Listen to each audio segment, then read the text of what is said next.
without any further ado, a woman that I have grown to have the utmost respect for and true love. This woman has put herself out there for our most precious commodity, our children.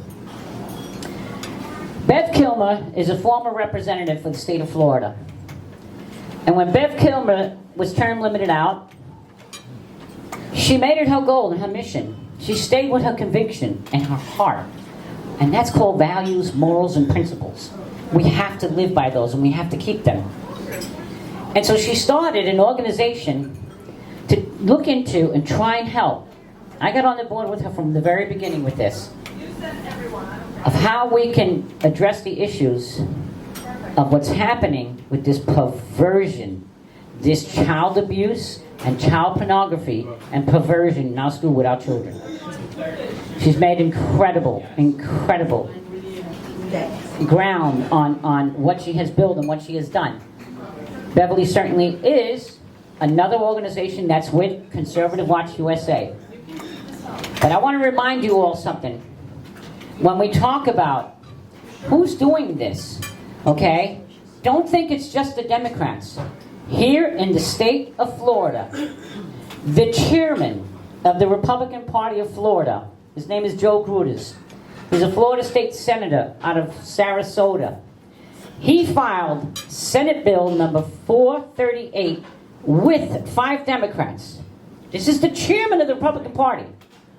With 5 Democrats to allow transgenders in the bathrooms with our little girls in the state of Florida. So, don't think it's just the Democrats doing this. And watch who you vote for.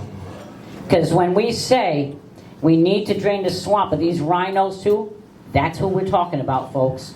So remember that. Without any further ado, Beverly Kilmer, come on. God bless you all.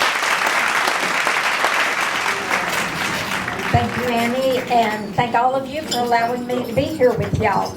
I'm really excited about the new structure that Annie and all of you are starting. It's going to be very good across the nation, not just here in South Florida or even all of Florida. So I'm thrilled to be a part of it. I will be working on the education arm. And that's pretty much what we do with our organization, or one of the key things. I am president of Freedom Speaks Coalition. I'm not sure if there's background there, or maybe I can rest it on my chin and it won't make so much noise. But I'm president of Freedom Speaks Coalition, and I'm also the chair of Safe Ed K-12, and that's the paperwork that you've got on your table there beside you. And that is a project of Freedom Speaks Coalition. Annie has touched on, and others have mentioned, about the sex ed in the classroom. After I got out of the legislature, I had about 8 years of family issues. I eventually got everything calmed down. I had some deaths in the family, and I was seeing what was happening in the classroom, and it was just so much of a consistency across the state, and I learned very quickly across the entire nation that they are taking our children from kindergarten, that's 4 and 5-year-old children, and teaching them that they are not a boy or a girl until they get older and they decide that it has nothing to do with their outer body parts. It's all up here and here. And they are so trained for that. And it's not just that they tell them this, but they tell them that, and they are neutralizing the classroom from not having anything specific, gender-wise, boy, girl. Even the coloring books, they're making sure that the things they provide are gender neutral so that they can decide without being pushed. That's a tip of the iceberg of what our children are actually having to live with. And one of the really sad things is they're pushing the children away from the parents. They're building that wedge between the parents and the children. And you may have heard about them putting your safe zone signs all over the schools. Teachers have them on their door, and the counselors have them there. This is your safe zone. And they're telling children, and this breaks my heart. It breaks my heart. But they are telling children that are confused. Well, they're confusing them to start with. And then they tell them, if you've got concerns, come to us. We'll talk to you. You can trust us because we won't be judgmental. Your parents love you, but they're going to be disappointed. You don't need to put them through that or yourself. Come to us, we'll work through it with you. And I've had so many parents calling me. The most recently was a woman who has a 13-year-old daughter. Her 13-year-old daughter actually had decided that she was going to join her other two friends, girls, that decided they were going to be boys. They were doing it together. Something y'all may not remember, not that most of you are about my age, maybe almost, but when we were young, we always had girlfriends. We told our best friends everything. That has not changed in that way so much. They all want to do what their friends are doing. And so they are doing it in cliques. Because of that, there is now and I got this from a study that was done in England just recently. There is a 5,000%, better than 5,000% increase in little girls' gender dysphoria. 5,000% increase. That should scare the yang out of every one of you sitting here. Yeah. Because these girls are doing it because their friends are doing it. Not because they think that they're a boy or they really, it's being made the end thing. It's a fad. And if they leave them alone, it goes away and the next fad will take over. But the schools have developed this and accepted the affirmative approach. We don't want to hurt their mental capacities and make them have less value in themselves, so we have to affirm. We agree with you. So then they set them up with an affirming counselor that will encourage them to go with what they're feeling. We've got to stop this. Now, our organization went through the proper channels. We did a study, a very complete study. We evaluated everything. And I'll tell you a step that we went a little bit further. I was sharing this with the chief just a little while ago. One of the things that we did was take all of the courses that are provided in the state of Florida, and we identified 15 harmful elements that are in all of the courses. Then we took those 15 elements and we matched them to Florida laws that were being violated. That means they're breaking the law in 15 ways in every course. And we put it in our report to the commissioners. We've asked him to close down all of the sex ed programs in the state of Florida to evaluate the information we gave him. Thank you. Now, we asked him to do that. He has not responded other than the chancellor emailed me and said, Ms. Kilmer, we have your information. We've gone over it. We're having our attorneys look at it now. We'll get back with you, and I haven't heard a word. They're not returning my phone calls. Who's that? The chancellor is Jacob Oliva. No. And I'm getting there. And the commissioner is Richard Corcoran. He is a Republican. He was Speaker of the Florida House. He has 6 children. He knows better. So we have sent that to him. One morning I was coming out of my bedroom to go to the living room, or go to the kitchen, get my morning coffee. And it was just like, and I believe this, I believe in God things, and I fully believe God slapped me upside the head and said, why aren't you fighting this legally? having been a legislator for 6 years while I was drinking my coffee, that just kept coming back to me in my mind. And I decided, what we can do is take those 15 elements, and this was before we broke them into the law. Let's take those 15 elements, find out what the law is, and if Richard Corcoran will not fight it, then we will fight him, and we will fight every school. That, my friends, is what we're doing. We're fighting it legally. We are showing them every law that has been violated. Every person that knows and does nothing is complicit in the laws that are being broken. Be it the principal, the teachers, commissioner, everyone that has this information and they are teaching or allowing this to be taught in the classroom is complicit, and every child is in danger. We have got to stop it, and I'm very proud. Sheriffs are going to help us. They are. That's where I'm going right now. Sheriffs are going to help us. Chief of police are going to help us. Now, we've got a conference coming up April 30th in Orlando at the Rosen Hotel. And we are going to have, I don't know if any of you know who he is, but we're going to have Sheriff Richard Mack there. Yes. Richard Mack is the man who single-handedly stopped the Brady bill from forcing every person who wants a gun to have to go through a mental capacity exam. So he stopped that. And he is out there fighting that the Constitution gives us the laws to protect us and our God-given rights. Yeah.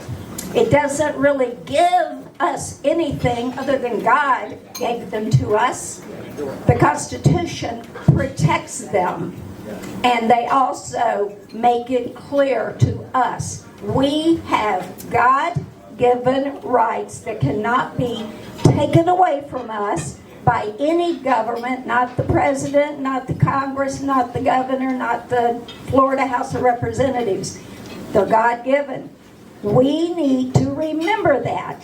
Just because these legislators are up there playing with our lives, passing bills that are going to hurt us, and they know it's going to hurt us, but it's going to pad their pocketbook or whatever they hope to get out of it, our rights are ours. They cannot be taken away. They can only be given away. And if we don't give them away, they're ours. He travels the world, especially the country, teaching that method, that message. And I want to tell you something else. Okay, just a minute. Please go. Okay. Yeah. I want to tell y'all just a minute about my Grandpa George. He's gone now. But when he was here many years ago, he believed that we all had individual rights. And when the Constitution was written, George Mason, actually fought to make sure that we as individuals had the right that the Congress and the government and nobody else could take away from us. He ended up not signing the Constitution even though he helped write it.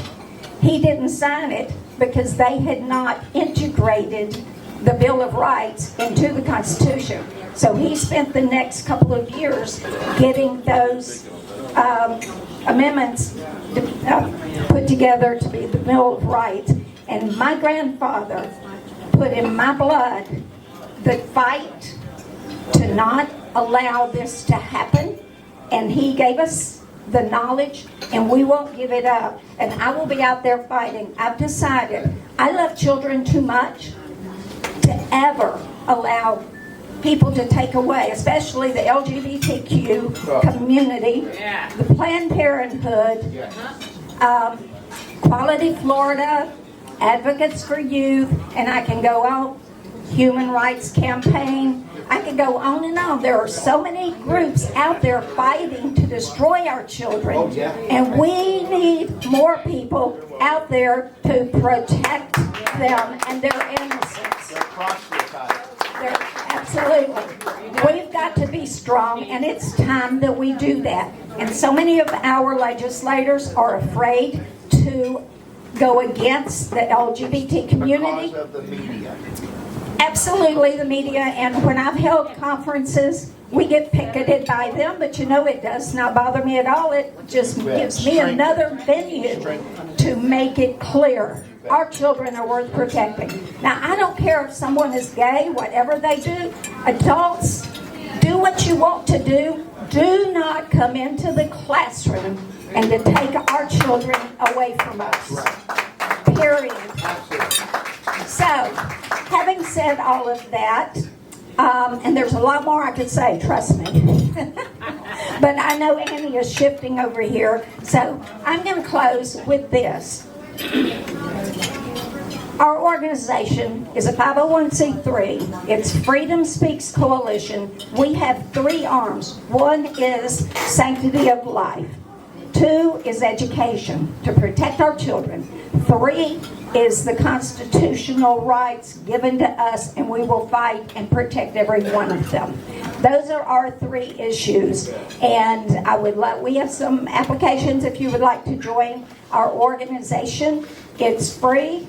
Donations are priceless, but we want numbers, just like this organization. And to be honest, as far as I'm concerned now, just by being a member of the Conservative Watch makes you a member of our organization if you so choose. Yes. So, yes, because we're all in this together and we've got the same message. It just needs to be reiterated. The last thing is, I got one more after this. Whoever is going to, in your county, work on education, please contact me, work with me, so I can help you in every way that we can. Absolutely. And the last thing is, as I mentioned, our conference is April 30th this year at the Rosen Plaza. Please come. Learn more about what we're doing, and I don't think you'll walk away disappointed. We're going to have a lot of good speakers, and it's something that we are all jumping out and working for. Thank you for allowing me to be here. I really appreciate it. How about a round of applause for her? Absolutely. Thank you, Beth. Thank you, Beth. Listen, there's a few things that she mentioned, and when you sign up on our education committee, our sign-up sheets are at the table right here on the way out. You will be informed of everything that we're doing on that column, that arm of it. And so we can keep abreast of that. Now, another thing that's important, Miss Rosemary mentioned to you all about the human right, the petition. This is the petition. This petition right here, we need 1.5 million signatures around the state of Florida to get it on the ballot as a constitutional amendment to save the babies' lives, but not just the babies. But let me just give you a little history on that real quick.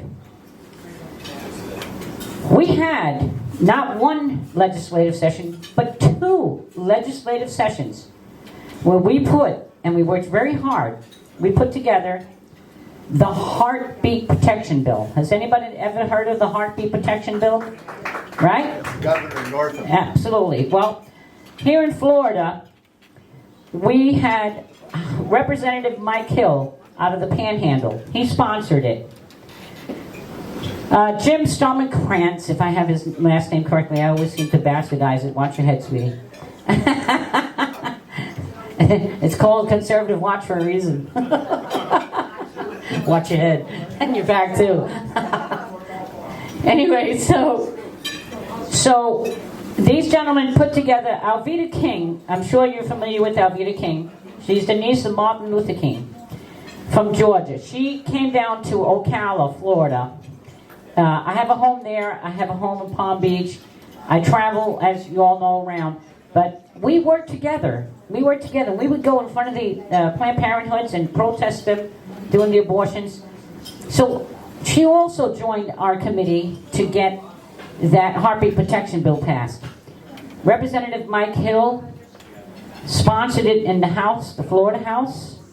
And on the Senate side, Senator Joe Gruders, the chairman of the Republican Party, sponsored it.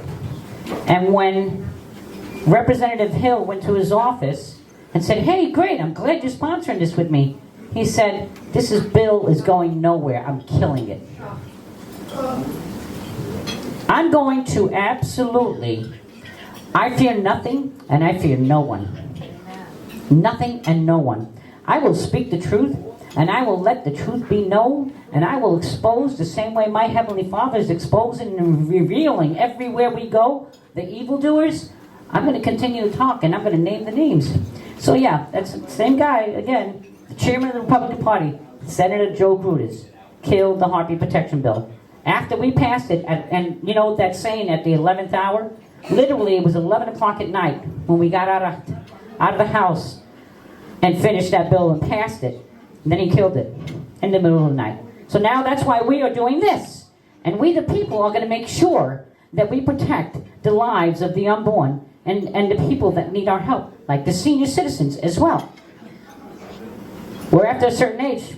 No, they don't need any medical help. Just give them some morphine and send them home. No, I don't think so. So, it is imperative, folks. It's easy to do. We have packets. Please get with Rosemary as well. We'll deliver them to your house if you want, whatever it takes. Get with your neighbors, get with your, just take 20 of them and find 20 people to sign. You'd be surprised how fast we can, it adds up. So I implore you, please, to do that. At this point in time, I'm going to let you all finish your lunch, and we'll be back with a closing statement in just a little bit. Because everyone has their food now, I guess, right? Thank you very much. We'll be back.